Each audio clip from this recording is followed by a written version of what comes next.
విజయవాడలో జరిగినటువంటి వరదలు వాటికి 6 రోజులు 7 రోజులు అవుతుంది. అయినా ఇప్పటికీ అక్కడ జనాల వీడియోస్ చూస్తే మాత్రం నిజంగా చాలా బాధాకరం.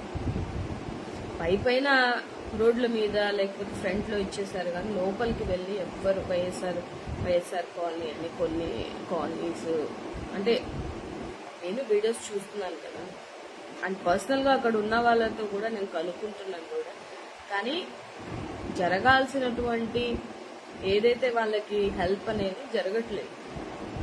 ఇప్పుడు ఆ పార్టీయా ఏ పార్టీ అని అంటే కష్టకాలంలో ఉన్నవాడికి ఏ పార్టీ అయితే ఏముంది, వాడైతే నిజమే చెప్తాడు కదా, అబద్ధం చెప్పడు కదా. అమ్మో సాక్షిలో కనిపించాలి లేకపోతే ఇంకో ఛానల్లో కనిపించాలి అని ఆర్భాటంతో మాత్రం లేనివి ఉన్నట్టు క్రియేట్ చేసి అయితే ఆ స్థితిలో ఉన్న వాళ్ళైతే అబద్ధాలు ఆడరు, అదైతే నేను నమ్ముతాను. దాన్ని రాజకీయం చేసి శవాల మీద పేలాలు ఎరుకున్న బ్యాచ్ కొన్ని ఉంటాయి. సో వాళ్ళనైతే నేనేం అనలేను, కానీ బట్ నిజంగా అక్కడ ఇంకా అందాల్సిన సాయం చాలా ఉంది. సో 6 days అయినా కూడా వాటర్ ఫ్లోటింగ్ తగ్గలేదు. It will take some time, అది అందరికీ అర్థమవుతుంది పాపం.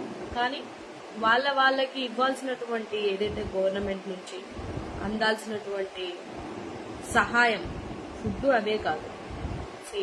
ఒక ఇంట్లో యావరేజ్ మీద కౌంట్ చేసుకున్నా కూడా టీవీ అన్ని ఎవ్రీథింగ్ దే లాస్ కదా, ఎవ్రీథింగ్ మొత్తం పోయింది. ఈవెన్ పుస్తకాలు కాదు, డాక్యుమెంట్లు కాదు, లేకపోతే సామాన్లు కాదు, బెడ్ కాదు, ఏవైనా సరే మొత్తం పోయాయి. జరగాల్సిన నష్టం అంతా జరిగిపోయింది. అందులో నుంచి వాళ్ళు బయటపడడానికి గవర్నమెంట్ వాళ్ళకి ఎంతో కొంత అమౌంట్ కంపల్సరీగా అనౌన్స్ చేసి వాళ్ళకి హెల్ప్ చేయాలి. వాళ్ళ లైఫ్ అంతా ఒకసారిగా బ్యాక్ అయిపోయింది.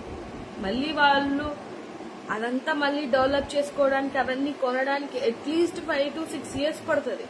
ఒక సామాన్య ప్రజలు నిజంగా కూలి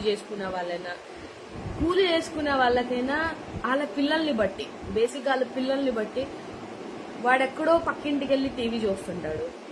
చాలా మంది అంటారు టీవీ ఉంది, ఫ్రిడ్జ్ ఉంది, ఏసీ ఉన్నంత మాత్రాన రిచ్ కాదు.